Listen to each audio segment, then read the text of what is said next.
동지들 안녕하십니까?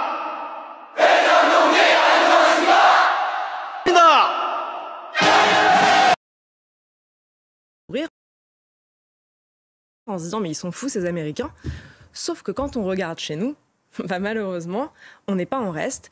Et donc j'ai essayé de vous apporter la liste. J'invite tous ceux qui écoutent à aller sur le site afd.fr. Donc tout le monde peut tout trouver. C'est pas des informations qu'il y a des révélations secrètes qui arrivent là. Oui, absolument. Et donc c'est pas des informations qui sont secrètes. Des informations que vous n'avez pas encore données. Non, jamais. Alors attendez, je m'installe. Je vais regarder ça aujourd'hui. Alors déjà, je sais pas si vous vous souvenez, mais j'avais parlé un jour du fait qu'on aidait la Chine, qu'on donnait presque chaque année 130 millions d'euros à la Chine. Donc la première puissance économique du monde, on l'aide à se développer. Ça ne manque pas de saveur, alors que chez nous, on manque de tout. Et donc je me suis dit, mais alors comment on l'aide? Qu'est-ce qu'on a réussi à inventer pour aller donner concrètement de l'argent à la Chine? Je vous lis quelques projets.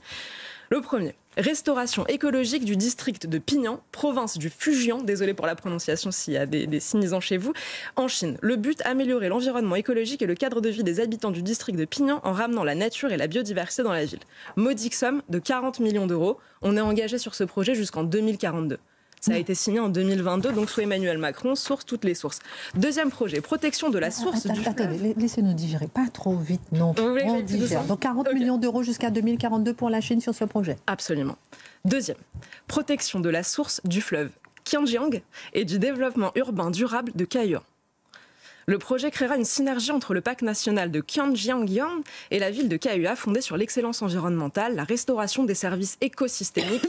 Je pense qu'il y a des mots bingo. Si on met les mots, on peut avoir quelques millions supplémentaires. Il faut mettre environnement, genre, inclusion, et vous avez quelques millions. Je pense qu'il y a vraiment des spécialistes du dossier de subvention. Ils y arrivent, ils obtiennent des millions. Alors là, 65 millions d'euros. 2022-2042. Le fleuve Kianjiang. Avec l'argent des Français, votre argent. 2022, c'est frais en plus, hein. Ah oui, c'est dans longtemps ça. Troisième exemple. Institutionnaliser en Jordanie et mettre à l'échelle, tenez-vous bien, la budgétisation sensible au genre. Budgétisation sensible au genre, on ne sait pas trop ce que ça veut dire, mais c'est 151 millions d'euros.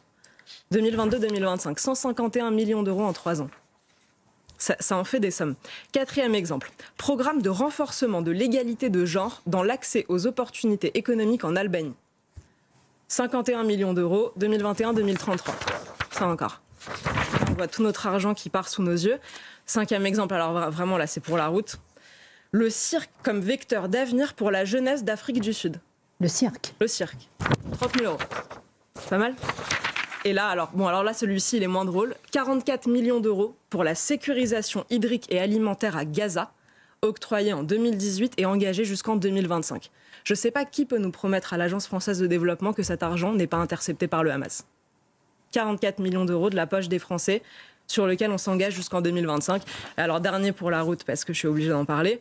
La France qui finance aussi le programme de préservation de l'agrobiodiversité oasienne, c'est en Algérie, dans la vallée du Mzab. 600 000 euros sur 3 ans jusqu'en 2026. Donc on a des agriculteurs qui n'arrivent pas à survivre chez nous. On ferme des classes toute la journée dans les zones rurales. Mais c'était important de financer la vallée du Mzab. Voilà, bon, moi je ne sais pas du tout comment vous le prenez, mais en tant que contribuable française, je trouve ça scandaleux, vraiment absolument scandaleux.